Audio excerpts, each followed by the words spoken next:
வாங்க வாங்க, சூப்பரான மீட்டு. உங்களுக்கு என்ன மீட்டு வேணுமா? கிலோவே 100 ரூபா தான். ஆட்டுக்கறியா, மாட்டுக்கறியா, முயல் கறியா, கோழிக்கறியா, என்ன வேணும் சொல்லுங்க. கிலோ 100 ரூபா தான். வேணுங்கிறத அள்ளிட்டு போங்க. என்னென்ன இது? கிலோ 100 ரூபாவா? என்னால் நம்பவே முடியலையே. நீங்கள் எப்படி எல்லா கறியும் கிலோ 100 ரூபாய்க்கு கொடுக்குறீங்க? நான் நினச்சிருந்தா இதை ஒரிஜினல் விலைக்கே விற்கலாம். ஆனால் எங்கள் கிராமத்து ஆளுங்க எல்லாரும் நல்லா கறி மீன் வாங்கி சாப்பிடணுன்னு தான் நான் எல்லாத்தையும் கம்மி விலைக்கு கொடுத்துட்ருக்கேன். எனக்கே இது கம்மி விலைக்கு தான் கிடச்சிது. அதனால தான் நானும் உங்களுக்கு கம்மி விலைக்கு கொடுக்குறேன். சரிண்ணே, கம்மி விலைக்கு குடிக்கிறீங்க, சந்தோஷமாக தான் இருக்குது. ஆனால் கறியெல்லாம் நல்லா இருக்குமா? இல்லை ஏதாச்சும் கெட்டு போன கறியா? அப்படி ஏதாச்சும் கெட்டு போன கறி கொடுத்துட்டிங்கன்னா அதை சாப்பிட்டு நம்ம உடம்புக்கு முடியாமல் போயிடுச்சுன்னா அப்புறம் அதுக்கு யார் பதில் சொல்கிறது? இதெல்லாம் ஒன்று கெட்டு போன கறி இல்லை, நல்ல ஃப்ரெஷ்ஷான கறி தான். நான் நம்ம கிராம மக்களை மலிவாக வாங்கி சாப்பிட்டுமேன்னு நினச்சா நீங்கள் இப்படி தான் பேசுவீங்க. நான் இனிமே ஒரிஜினல் ரேட்டுக்கே விற்கிறேன். கோச்சிக்காதடா கோபாலு. கம்மி விலைக்கு கிடைக்குதுன்னா இது மாதிரி சந்தேகம் எல்லாம் வரத்தான் செய்யும். அதெல்லாம் நீ கண்டுக்காத. எனக்கு ஒரு 3 கிலோ கறி கொடு. நான் சீக்கிரமாக போய் சமைச்சு சாப்பிட்றேன். அக்கா, ஆடா, கோழியா, பீஃபா, முயலா, என்னன்னு சொல்லுக்கா. சூப்பராக நல்லா பீஸா போட்டு கொடுத்துட்றேன். டே கோபாலு, எனக்கு என்னமோ எல்லா கறியும் சாப்பிட்டு பார்க்கணுன்னு ஆசையாக இருக்குடா. நீ எல்லாத்துலேயும் ஒவ்வொரு கிலோ போட்டு கொடுத்துட்றா. நல்லா சின்ன சின்ன பீஸா போட்டு கொடு. அப்போ தான் மசாலா நல்லா இறங்கி சாப்பிட்றதுக்கு நல்லா ருசியாக இருக்கும்டா. எனக்கும் ஆச்சிக்கு போடுற மாதிரியே ஒரு 4 கிலோ நல்லா சின்ன சின்ன பீஸா போட்டு கொடுண்ணே. ஐயையோ, எல்லா கறியும் இவங்க 2 பேரையும் காலி பண்ணிடுவாங்க போல. அண்ணே, எனக்கும் ஒரு 4 கிலோ கொடுண்ணே. நானும் சீக்கிரமா வாங்கிட்டு போய் சமையல் பண்றேன். எனக்கு இப்பதான் சந்தோஷமா இருக்கு. நம்ம கிராமத்து ஆளுங்க நல்லா வாங்கி சாப்பிடணுன்னு தான் நான் லாபம் கம்மியா வச்சு உங்களுக்கு கொடுக்குறேன். சரி, எல்லாரும் போய் நல்லா வாங்கி சாப்பிடுங்க. என்னடா கோபாலு, கறி கிலோ 100 ரூபாய்க்கு விற்கிறியாம? ஊரில் எல்லாம் இதை பற்றி தாட்டா பேசிகிட்டு இருக்காங்க. எப்படிடா 100 ரூபாய்க்கு கொடுக்குற? உனக்கு 100 ரூபாய்க்கு கட்டுப்படி ஆகுதா? ஆச்சி, எனக்கே இது கம்மி விலைக்கு தான் கிடைச்சிது. நானும் லாபம் கம்மியாக வச்சு தான் ஆச்சி கொடுத்துட்ருக்கேன். நீங்கள் நல்லா போய் வாங்கி சாப்பிடுங்க. கறி 100 ரூபான்னு கேட்ட உடனே எனக்கு மனசெல்லாம் அடிச்சுக்குது. ஆனால் வாங்கிட்டு போய் சாப்பிடணுன்னா எங்கே பள்ளி இருக்கு? எலும்பெல்லாம் என்னால் கடிக்கவே முடியாது. வந்ததுக்கு கொஞ்ச நேரம் நின்று பார்த்துட்டு போகிறேன்.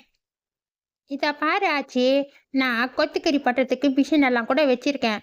உனக்கு நல்லா கொத்துக்கறி பண்ணி கொடுக்குறேன். நீ போய் நல்லா வேக வச்சு சாப்பிடு. நீ மென்ன வேண்டிய அவசியம் கூட இருக்காது. என்ன?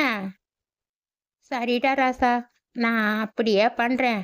எனக்கும் 1 கிலோ கொத்துக்கறி கொடு. நான் போய் நல்லா வேக வச்சு மசாலா எல்லாம் போட்டு சாப்பிட்றேன்.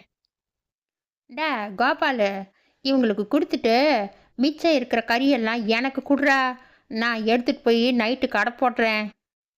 ஏண்டா, எங்களை எல்லாம் பார்த்தா உனக்கு என்ன கேன பசங்க மாதிரி தெரியுதா?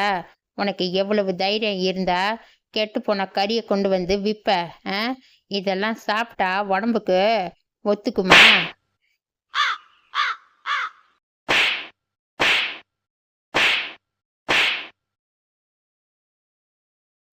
போதும், 2 பேரும் நிறுத்திக்கோங்க. இதுக்கு மேலே ஒரு அடி வச்சிங்க, உங்களை நான் சும்மா விட மாட்டேன். எதுக்காக ஒரு அப்பாவிய போட்டு இப்படி அடிக்கிறீங்க? நல்ல வேலை வந்து நீ என்ன காப்பாத்தணுடா கருவாயா. நல்லா 4 வார்த்தை கேளுடா. என்னை போட்டு இப்படி சாத்துறாங்க, என் உடம்பு தாங்குமா? டா கருவாயா, உனக்கு தெரியாதுடா. இவன் என்ன பண்ண தெரியுமா? கெட்டு போன கறியை கொண்டு வந்து வியாபாரம் பண்ணியிருக்கான்டா. நானும் கறி கம்மி விலைக்கு கிடைக்குதுன்னு நினச்சி இவங்கிட்ட இருந்த எல்லா கறியும் நானே வாங்கிட்டேன். வீட்டுக்கு எடுத்துட்டு போய் பார்த்தா கெட்டு போய் நாத்தம் அடிக்குது. அதில் என்னென்னமோ நெளியுது. பார்த்தாக்காவே கன்றாவியா இருக்குடா. இவனை அடிக்காம வேற என்ன மடியில் வச்சு கொஞ்சம் சொல்றியாடா? என் பொண்டாட்டி இன்னைக்கு மட்டன் சிக்கன்னு வெரைட்டியாக ஏதோ பண்ணி வச்சிருந்தா. சாப்பிட்லான்னு ஆசையாக எடுத்து வாயில் வச்சா எலி சத்த நாத்தம் தான் அடிக்குது. எப்படா இதை மாதிரி எல்லாம் உனக்கு விற்க தோணுது? ஏண்டா, எங்களை எல்லாம் பார்த்தா உனக்கு கேன பசங்க மாதிரி தெரியுதாடா? கோபால்ண்ண, என்னதான் இருந்தாலும் நீ பண்ணது ரொம்ப பெரிய தப்புண்ண. இதை மாதிரி கெட்டு போன கறியை நீ வித்திருக்க கூடாது. இதை சாப்பிட்டவங்க உசுருக்கு ஏதாச்சும் ஆயிடுச்சுன்னா நீ பதில் சொல்லுவியா? டே கருவாயா, எனக்கு அது கெட்டு போன கறின்னு தெரியாதுடா. எனக்கு ஒருத்தன் அதை கம்மியான விலைக்கு கொடுத்தான்.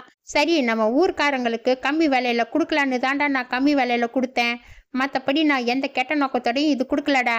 எனக்கு இது கெட்டு போன கறின்னு கூட தெரியாதுடா. ஏன்னா ஒரு பொருள் விற்றா அது தரமான பொருளா நல்ல பொருளான்னு பார்த்து தானே விற்கணும். இது மாதிரி உனக்கு கெட்டு போனதே தெரியாமல் விற்றுருக்கேன்னா அதை வாங்கி சாப்பிட்டவங்களுக்கு உடம்புக்கு என்ன ஆச்சுன்னே தெரியல. இப்போ ஊர்க்காரங்க எல்லாம் சேர்ந்து உன் மேலே கம்ப்ளைண்ட் கொடுத்தா நீ என்னென்ன பண்ணுவ? போய் கம்பி தான் எண்ணணும். டே அப்பா, அப்படியெல்லாம் ஒன்றும் பண்ணிடாதீங்கடா. நான் பாவண்டா. இன்னைக்கு அந்த ஆள் வரேன்னு சொல்லியிருக்கான். நான் அவங்கள கூட்டிகிட்டு போய் அவனை காமிக்கிறேன். நீங்களே அவன்கிட்ட பேசிக்கோங்கடா. என்னை ஒன்றும் பண்ணிடாதீங்கடா. டேய், நான் வேணா உங்ககிட்ட வாங்கின காசெல்லாம் திருப்பி கொடுத்துட்றேன். என்னை ஒன்றும் பண்ணிடாதீங்கடா.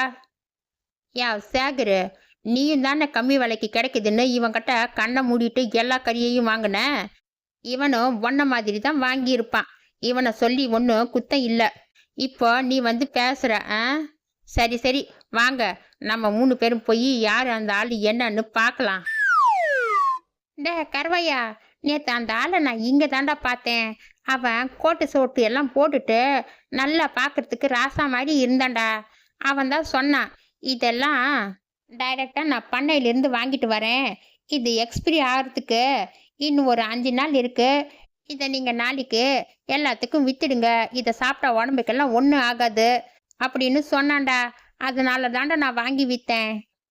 டா கோபால், இதை பாரு, நான் கறிக்கு கொடுத்த காசெல்லாம் திருப்பி கொடுத்துரு.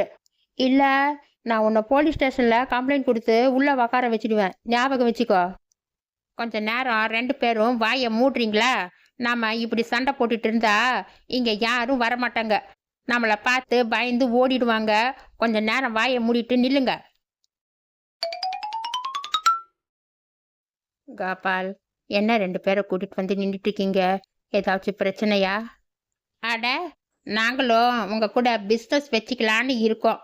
எங்களுக்கும் சீக்கிரமாக பணக்காரங்க ஆகணும்னு ஆசையாக இருக்குது. எங்களுக்கு ஏதாச்சும் பிஸ்னஸ் கொடுக்குறீங்களா?